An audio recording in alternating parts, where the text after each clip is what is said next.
So my name is Birte Paulsen, and I grew up in northern Germany, in a little tiny village just outside Hamburg, quite close to the Danish border.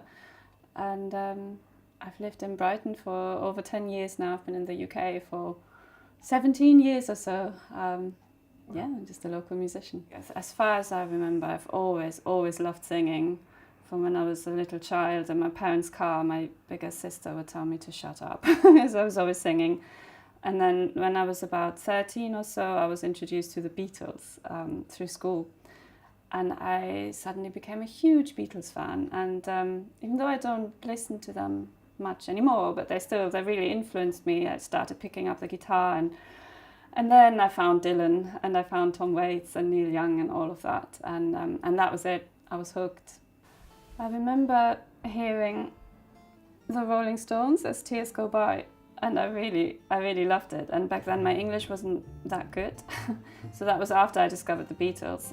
But the Rolling Stones, even though I wasn't a huge fan, but that song really touched me, and I think it's just such a beautiful melody. So without understanding the words really, it was just the melody that spoke to me, and I remember trying desperately to learn that on guitar. So I think that was the first song. My favourite song to sing, that is a tricky question. I do really enjoy singing one of my own songs, which is called Borrowed Time. So at the moment I perform with my two friends, Paul Diello and Alfie Weedon, who plays the double bass, and they both sing as well, so we have got 3-part harmonies, and that song is so much fun to sing with 2 other people. We really love that. But what else? Yeah, I'll stick with that, I think. Don't know, I can't remember if I made up the term dark folk. I think it existed before, but whenever somebody asks me what kind of music I do, I find it really difficult to explain, because I suppose it is folky because I play guitar and I'm a female singer-songwriter, but I don't categorize myself in terms of sort of traditional English folk or American folk even though I love Dylan and all that, but my music I think is a bit more maybe Nordic, Scandinavian. Perhaps growing up in northern Germany, I always liked everything dark and melancholic, and so I was always drawn to the more quirky and weird sounds, perhaps like Tom Waits, and therefore I suppose it is folk, but it has really other influences that I try to incorporate. I like everything weird, quirky and dark.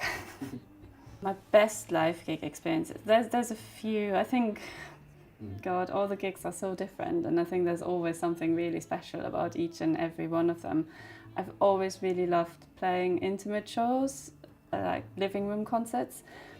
I would probably have to pick out our album launch last year though. We released an album last year called Borrowed Time, and for the first time ever really I had a whole band together, because usually I do play a lot on my own, or I have a couple of people playing with me, but we actually managed to get a whole band together, and we hired out a church in town and managed to sell out, and it was just really amazing. A really good night with so many people there who had supported me throughout the years. It was really, that was my best gig, I would say, so far.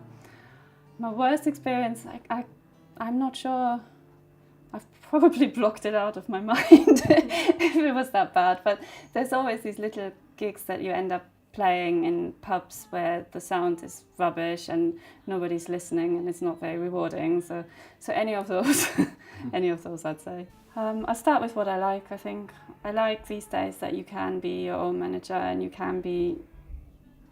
Actually, what I'm going to say is I like and dislike the same thing. So I really like the fact that you can do it all yourself and you can be your manager, be your booking agent. You don't just have to rely on other people. I love the fact that everybody is really independent and could just, I've booked my own tours, and that wasn't possible 10 years ago, and I really appreciate that, and it's great fun. At the same time, I think that is also a problem that I'm certainly having, that you have to be absolutely everything these days, and I am quite introvert, so I find it really difficult to constantly promote myself, or I don't like calling people up. I'm not even very good with social media when it comes to my own music, so So yes, I admire people. I see my friends who do it brilliantly, and I think that's wonderful, and this is such a great place to be right now. But at the same time, I think it can be really difficult, and it would be nice to just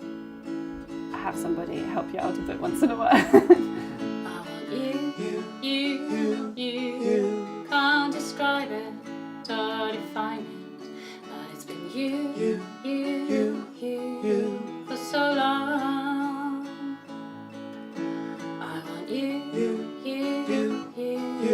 No one else will ever do, and I can't stop thinking about you. I'm letting go in small doses. I am now truly alone.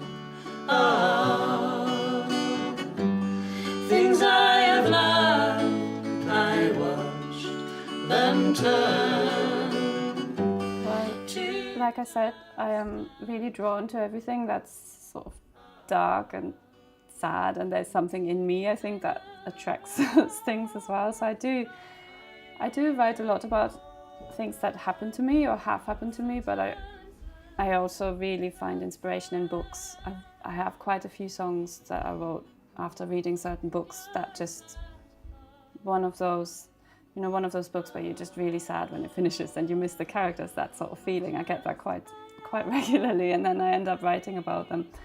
Or anything, I'm not necessarily political, but just general feeling of anxiety, the general feeling of helplessness. It's just, I carry my notebook around with me and I just write it all down, and I get inspired by absolutely everything, I suppose, everything around me, everything inside me, past and present. No one